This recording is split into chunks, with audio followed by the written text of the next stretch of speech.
I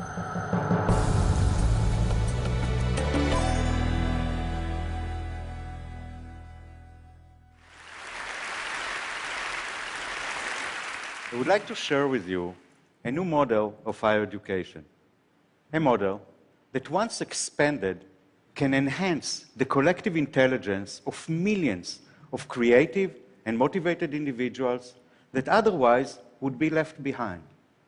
Look at the world. Pick up a place and focus on it. You will find humans chasing higher education. Let's meet some of them. Patrick. Patrick was born in Liberia to a family of 20 children. During the Civil War, he and his family were forced to flee to Nigeria. There, in spite of his situation, he graduated high school with nearly perfect grades. He wanted to continue to higher education, but due to his family living on the poverty line, he was soon sent to South Africa to work and send back money to feed his family. Patrick never gave up his dream of higher education. Late at night, after work, he surfed the net looking for ways to study. Meet Debbie. Debbie is from Florida. Her parents didn't go to college, and neither any of her siblings. Debbie has worked all her life, pays taxes, supports herself month to month, proud of the American dream, a dream that just won't be complete without higher education. But Debbie doesn't have the saving for higher education. She can't pay the tuition. Neither could she leave work. Meet Wael. Wael is from Syria. He's firsthand experiencing the misery, fear, and failure imposed on his country. He's a big believer in education. He knew that if he would find an opportunity for higher education, an opportunity to get ahead of the rest, he has a better chance to survive in a world turned upside down. The higher education system failed Patrick, Debbie, and Wael exactly as it is failing millions of potential students, millions that graduate high school, millions that are qualified for higher education, millions that want to study, yet cannot access, for various reasons. First, financial. Universities are expensive. We all know it. In large parts of the world, higher education is unattainable for an average citizen. This is probably the biggest problem facing our society. Higher education stopped being a right for all and became a privilege for the few. Second, cultural. Students who are qualified for higher education, can afford, want to study, cannot. Because it is not decent, it is not a place for a woman. This is the story of countless women in Africa, for example, prevented from higher education because of cultural barriers. And here comes the third reason. UNESCO stated that in 2025, 100 million students will be deprived from higher education simply because there will not be enough seats to accommodate them, to meet the demand. They will take a placement test. They will pass it. But they still won't have access because there are no places available. These are the reasons I founded University of the People, a nonprofit, tuition-free, degree-granting university to give an alternative, to create an alternative to those who have no other. An alternative that will be affordable and scalable, an alternative that will disrupt the current education system, open the gates to higher education for every qualified student, regardless of what they earn, where they live, or what society says about them. Patrick, Debbie, and Wael are only 3 examples out of the 1,700 accepted students from 143 countries. Thank you. we didn't need to reinvent the wheel.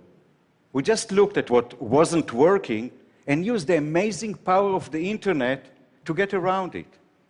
We set out to build a model that will cut down almost entirely the cost of higher education, and that's how we did it.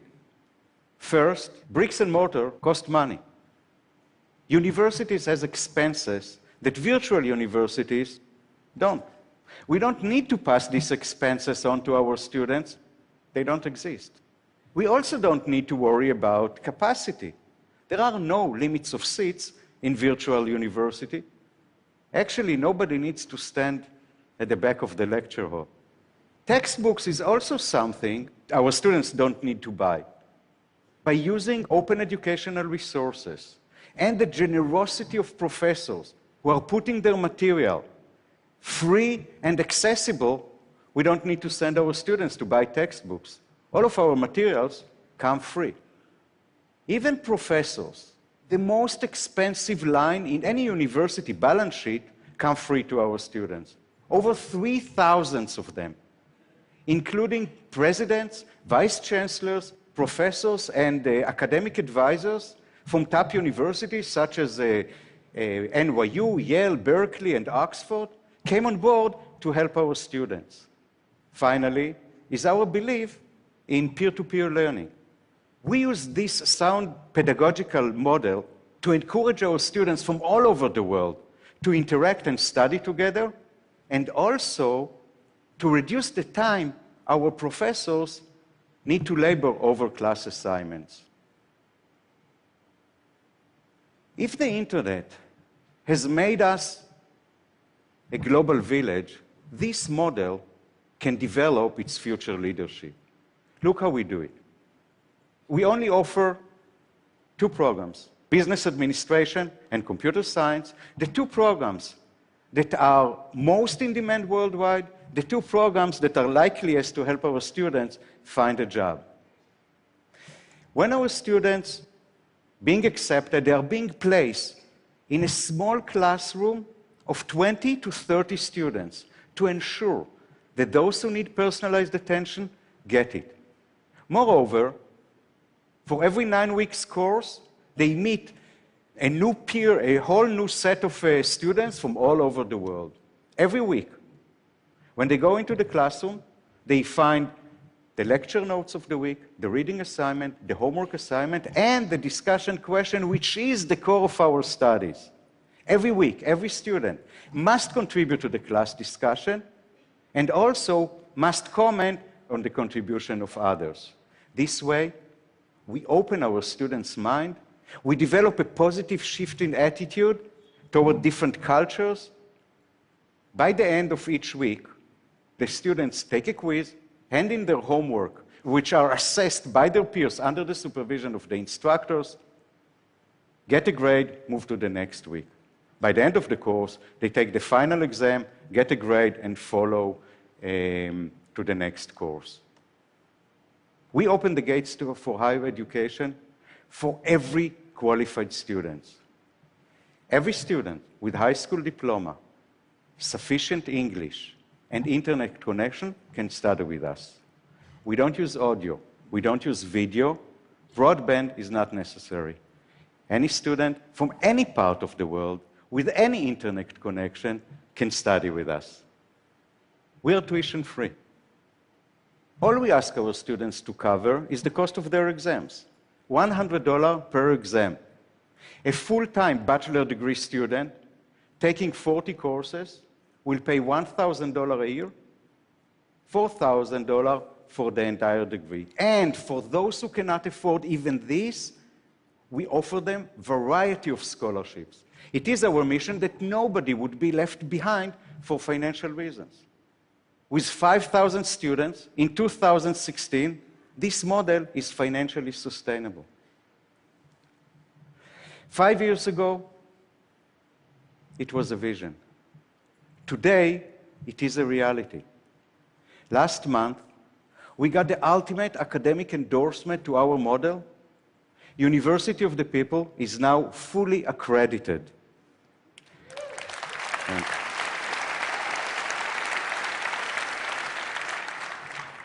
With this accreditation, it's our time now to scale up. We have demonstrated that our model works. I invite universities, and even more important, developing countries' government to replicate this model to ensure that the gates of higher education will open widely. A new era is coming, an era that will witness the disruption of the higher education model as we know it today, from being a privilege for the few to becoming a basic right, affordable and accessible for all. Thank you.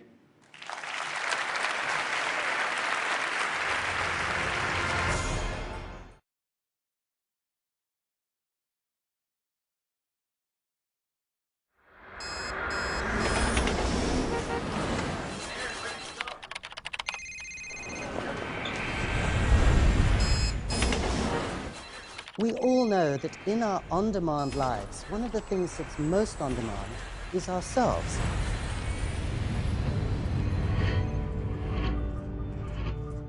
Many of us have the sensation that we're standing about 2 inches away from a huge screen. And it's noisy and it's crowded and it's changing with every second. And that screen is our lives. And it's only by stepping back and holding still that we can begin to see what the canvas means.